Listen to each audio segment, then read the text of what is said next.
Hi, my name's Daniel Frowine from realiseyourpotential.com.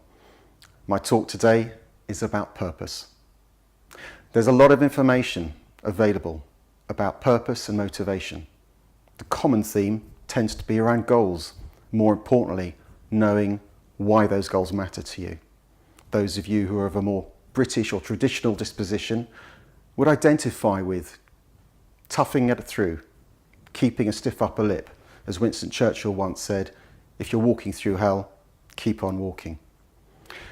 But if you really want to tap into what is below the surface, if you want to go deeper and keep yourself motivated and working at your very best, then you need to know something about yourself.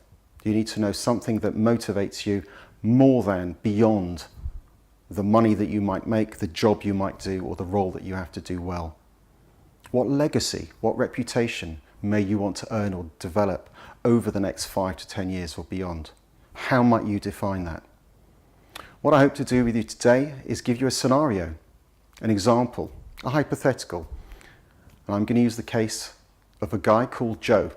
He could be an entrepreneur, a senior director in a large company, but he's got a very high pressure job. He does it well. And those around him wonder, what is it that drives that man? How does he keep so consistent, so resilient in his motivation? Let's take a look.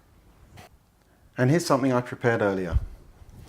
All you need to do is to put a heading on the top right, rational, on the left, emotional, and for anything that overlaps or is a bit of both, create a space in the middle for hybrid. Joe, as an example, is known to be very forward-thinking. He's highly calculative. He's got a sharp mind on him, and he's a grafter. He's known for it, and he's a straight talker. Those are rational behaviours. Those are clearly driven purposefully, if you will. He's chosen to be that way, and he's defined himself in those areas. He's also known to be quite protective. Protects his own team, protects his own projects, but he's a player. He enjoys to have a good time, and in a positive sense of the word, he knows how to let his hair down. He's funny, and he's highly ambitious. These are all characteristics, and the same principles and processes when looking at brand and organisational values applies to an individual. That's a fascinating and sometimes illuminating process when working on a one-to-one basis. But what you need to be careful of is clarity and simplicity. If we can't define our characteristics and behaviours honestly and clearly, then it's going to become a muddle for the next step. So why is Joe the way he is? He's cautious, and those of you who are paying attention from the previous page will note that I didn't refer to that, but it's an important characteristic of his. As a leader, he recognises the consequences of his actions and the ripple effect on many people's lives that he has. And therefore the values he has there are prudence and also responsibility.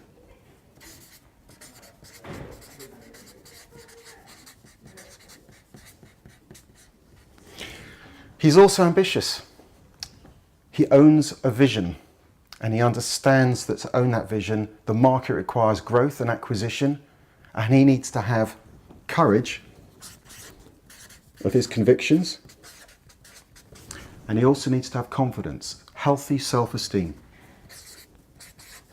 And these are important to identify behaviours and values, what's going on at a deeper level. Joe is also straight talker. Clear decision making is important to him. He knows that he has to watch the time and he needs to get things done. Time is money. His values there are being practical,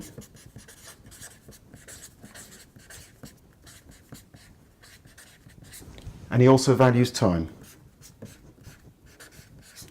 Now this exercise can be done for a wider basket of values and characteristics, but essentially by picking some emotional and some rational values, we can go deeper and understand what is lying beneath the surface. So how did Joe come to be Joe? We've looked at some of his behaviours, but what we need to understand to really get the full picture are the influences in his life and the inspiration. It's as simple as that. We are a combination of what's happened to us, what we've seen, what we've been exposed to, as well as the conditioning and what we've been born with. What most people don't know about Joe is that he was a firstborn in his family. He was one of the oldest in his school years, and research shows that if you are one of the older kids in your class, you have a higher chance of succeeding in life.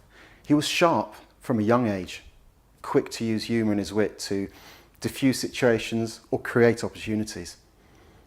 But one of his school friends had a very difficult time through his lack of being able to read and write clearly, severe dyslexia, and a troubled family background. And unfortunately, during his early 20s, that particular friend ended his life. And Joe was heavily influenced during his own life by that loss, by that shock. He doesn't carry the wounds any more than anyone else would. He's actually taken that loss and given himself a purpose, a higher purpose. Joe wants to support learning, disabilities, support social projects, and anything that will help people have opportunities. That's what he's about. He doesn't talk about it. He knows he needs to make his money. He knows he needs to deliver what he has to at work. But his higher purpose is highly personal.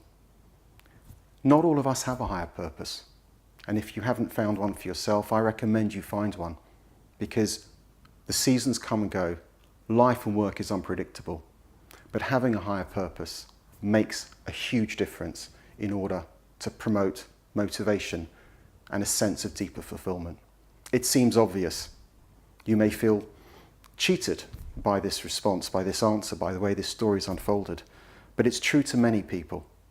When you have a higher purpose, when you've got something more important than the day-to-day, the zeros in your bank account, not to say they're not important, but when you have something else, something higher than that, that over the next 5 to 10 years or over a longer period of time will keep on bringing you back. But it won't be there unless you make that effort.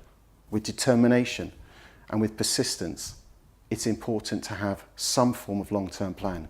And here are some takeaways for you that you might consider. The practical takeaways: obviously having a higher purpose, taking time for yourself to think about what that vision might be, what that might look like. And when you've got that, then take it easy but clear. Create a plan with yearly steps. Ensure your goals are simple. And make sure that you keep a journal, whether it's digital or in a notepad. Write in it every few weeks, every few months, every few days. There'll be periods of your life where you can reflect on it and do more, and periods where you're simply focused on other things, but return to it. Ask for support and create or join a community. There will be other people sharing the same higher purpose that you do. And if they don't, they'll want to when they hear it.